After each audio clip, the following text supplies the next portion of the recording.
target markets for the economy he is rebuilding. And Leila, I'd like to bring in our panelists, at least on this subject. They should be comfortable enough. Of course, the region is at the heart of this conversation this morning. Good morning. How are you? Is it too late to say Happy New Year? No, it's in order. Happy New Year. Happy New Year, Julie. President William Ruto is going into administration of the region. Now he has to understand how the region works, which country ticks. Which do you think will be his main agenda with the IGAD formation now that he seeks to become the chairman of that outfit? President Dr. Khanenje. Good morning. Ladies, I think it's been a while since we were in this studio. I don't remember if you remember. That's right. Yes. It's a little redesigning of the studio. So, yeah.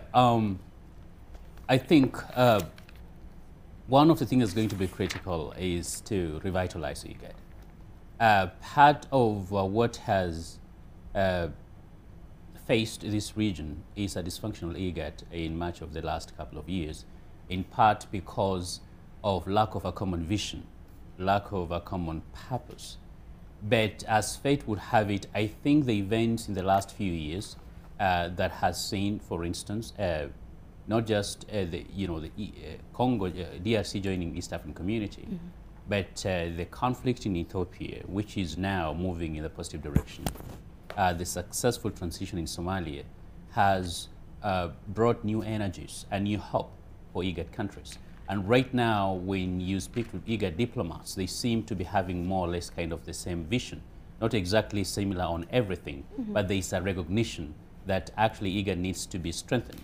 Of course, Kenya had tried before to lead, for the chairmanship of IGAD, but it was confronted by some internal challenges within IGAD itself, especially the political aspects. Some of those things have now actually dissipated, and there's a lot more goodwill, and we're expecting that Nairobi should be taking over leadership IGAD in the next few months.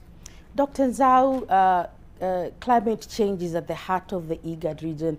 Right. Some of the countries in the region are facing severe drought for the last 40 years. That's right. What do you think will be President William Ruto's agenda in terms of ensuring food security, especially for a large pastoral community that is losing their livelihoods in a big part of the region, including here in Kenya? Yeah, and you will reckon that President Ruto is not really a novice in these matters of governance and statecraft, and he's really shown a lot of enthusiasm and the urge to take up leadership and show good good neighborliness in our region. You remember when President Ahmed Abiy came in Ethiopia, Prime Minister rather, there was a lot of enthusiasm because you have this new entrant and young blood and that kind of thing, and I think this is what has greeted President Ruto's entry into the arena, and with a lot of goodwill from all of us, especially given the fact that we had a very smooth transition here, and Kenyans are really respecting our democratic institutions, and therefore President Ruto is really trying to occupy that space and sort of anchor Kenya's leadership position and leadership role in the region, in the sub-region. And Kenya is very much respected in terms of its diplomacy of conflict management, as well as now the whole realm of human security. Health security, as we come out of all these pandemics now, and now environmental diplomacy.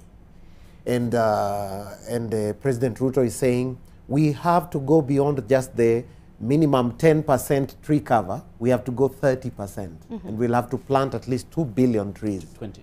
By 20 billion, 20, by the year 2032. And so he's taking that leadership.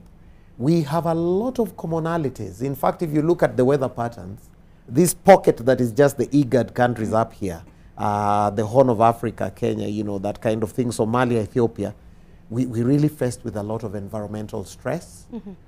And there are three things that we must do to pump our economy: infrastructure, energy security, water security, which then is critical for purposes of food security.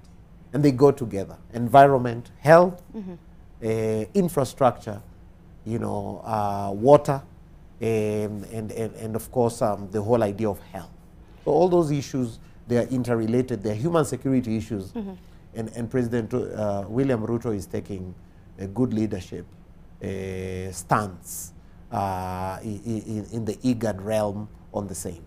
And I'm sure that's a good place for the conversation to continue on the other side of the break. Correct. We'll be talking to Dr. Macharia next on not only President William Ruto's agenda, but Kenya's role in diplomacy, military interventions, peacekeeping missions inside the Democratic Republic of the Congo. As it now, we take a break for the moment, and when we come back, we delve into the entire region in its entirety.